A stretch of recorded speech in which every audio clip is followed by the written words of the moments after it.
بسم اللہ الرحمن الرحیم۔ حضرت ابو ہریرہ رضی اللہ تعالی عنہ کی روایت کا مفہوم ہے کہ ایک مرتبہ ابو جہل نے اپنے ساتھ والوں سے کہا کہ کیا تمہارے درمیان محمد ابھی بھی سجدہ کرتے ہیں؟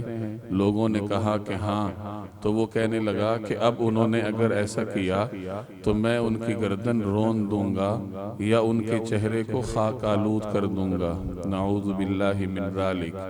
راوی کہتے ہیں کہ جب رسول اللہ صلی اللہ علیہ وسلم نماز پڑھ رہے تھے تو ابو جہل اپنے اسی ناپاک ارادے کے ساتھ آیا کہ وہ حضور صلی اللہ علیہ وسلم کی گردن مبارک پر پاؤں رکھے، تو لوگوں نے اچانک اسے دیکھا کہ وہ ایڑیوں کے بل واپس پلٹ رہا ہے اور اپنے ہاتھوں کے ساتھ اپنا بچاؤ کر رہا ہے۔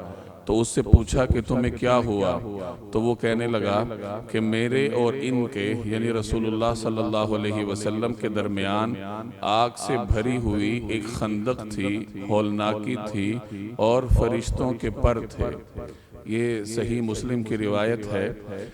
رسول اللہ صلی اللہ علیہ وسلم کو اللہ تبارک و تعالی نے لوگوں کے شرور سے محفوظ رکھنے کا بذات خود انتظام فرمایا تھا، اور اس کی ایک عملی شکل یہ تھی کہ فرشتوں کے ذریعے جناب رسول اللہ صلی اللہ علیہ وسلم کی حفاظت کروائی جاتی تھی۔ چنانچہ اس روایت میں بھی آپ صلی اللہ علیہ وسلم کی اسی حفاظت کا تذکرہ ہے۔ ابو جہل نبی کریم صلی اللہ علیہ وسلم کا بدترین دشمن تھا۔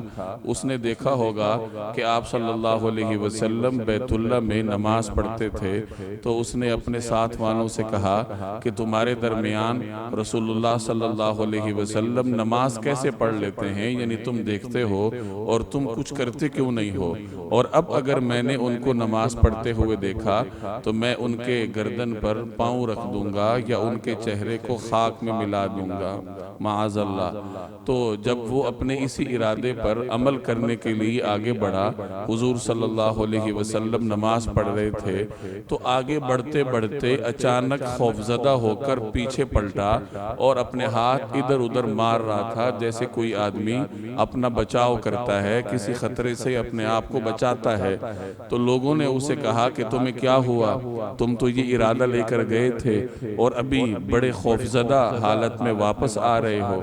تو وہ کہنے لگا کہ میں جب رسول اللہ صلی اللہ علیہ وسلم کی طرف بڑھا تو میرے اور ان کے درمیان ایک خندق تھی جس میں آگ بھری ہوئی تھی، اور بڑی ہولناکیاں میں نے دیکھیں اور پر دیکھے، یعنی فرشتے موجود تھے۔ جو ابو جہل ان کو دیکھ کر خوفزدہ ہوا اور فوری طور پر واپس ہوا۔ اور روایت کے آخر میں آتا ہے کہ رسول اللہ صلی اللہ علیہ وسلم نے اس واقعے کے بعد فرمایا اگر وہ میری طرف بڑھتا تو فرشتے اس کی بوٹیاں بوٹیاں نوچ لیتے۔ یہ اللہ تبارک و تعالی کی حفاظت کا انتظام تھا جو اللہ جل جلالہ نے اپنے حبیب کو دشمن کے شرور سے محفوظ رکھنے کے لیے کیا تھا، جس کا ذکر قرآن کریم میں بھی ہے، واللہ یعصمک من الناس، کہ اللہ تبارک و تعالی آپ کی حفاظت خود کرے گا لوگوں سے۔ اللہ تبارک و تعالی رسول اللہ صلی اللہ علیہ وسلم کی صفات پڑھنے کی توفیق عطا فرمائے۔